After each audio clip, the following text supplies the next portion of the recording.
world. But we have a huge doubleheader here on NFL Network, starting with the Texans and the Jets this afternoon at 4:30, and then at 8, it's Browns at Broncos. That's going to be a great one. So 2 really good Saturday matchups for you. Let's get into the AFC playoff picture, though.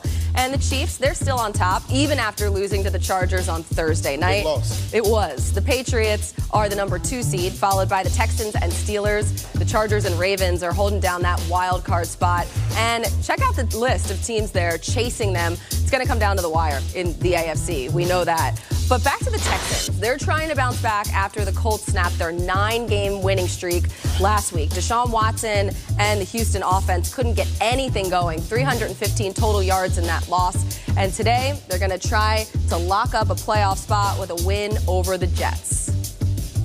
You've got to do a good job of making sure that these guys are rested and energized for the Saturday game. I mean, I think it's a great opportunity for us to go on the road.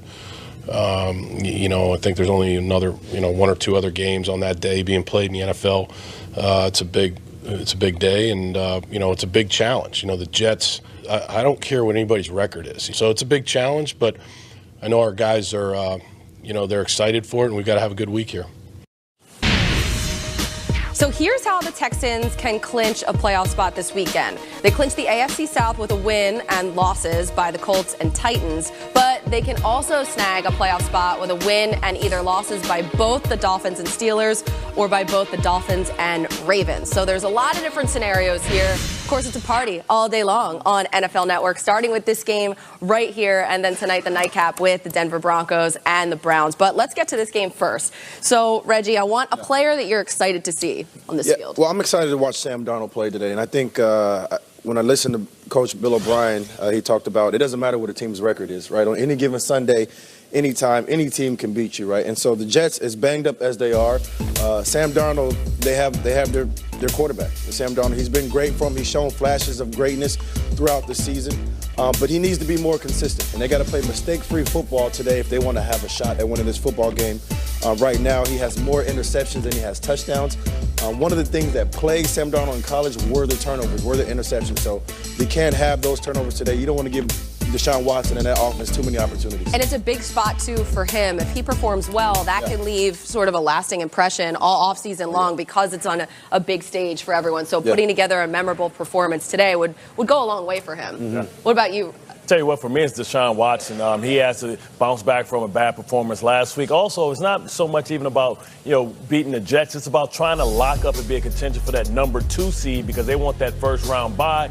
New England Patriots have a tough matchup with the Steelers this week. This is a game that they should dominate. He should be licking his chops. I know since the injury, he stayed in the pocket more, not wanting to get out. But if after you watch Josh Allen go for over 100 yards rushing last week on 9 attempts, he should understand that it's going to be opportunities for him to make plays with his legs that's going to open up, one-on-one downfield. Whenever the Jets decide to go cover one of these overload blitzes, make them pay and take shots down the field when the opportunity presents itself. And that's what the Colts did last week. That's what happened. So they sort of exposed some of those weaknesses. What do you think? And the Colts held DeAndre Hopkins to 36 receiving yards, his lowest since week 6. The next week after that, he bounced back with 224 receiving yards. So I want to see how Hopkins bounces back.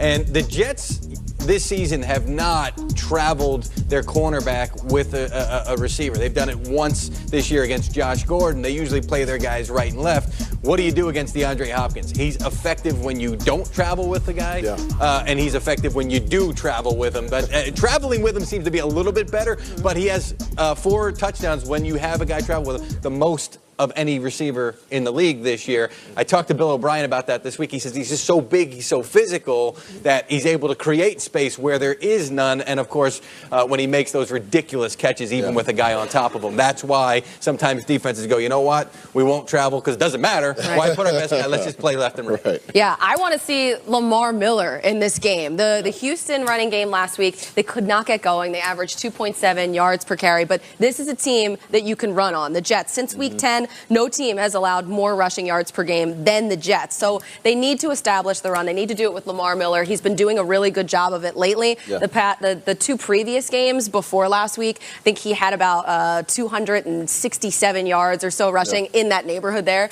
But I mean, this is a time where you need to use the run because too much pressure on Deshaun Watson. That offensive line hasn't been great in pass protection this year, so you need to rely on that running game. My Jets are a get-right game. Sorry, Thanks a lot. you said it, not me. Appreciate it. Homecoming. Thank you. This Texans running game, it's been really good recently, as I said. Since Week 10, Houston is 4th in rushing yards per game and 3rd in rush average. The Jets against the run, though, they're on the struggle bus, guys. Last in yards allowed and 30th in yards per carry.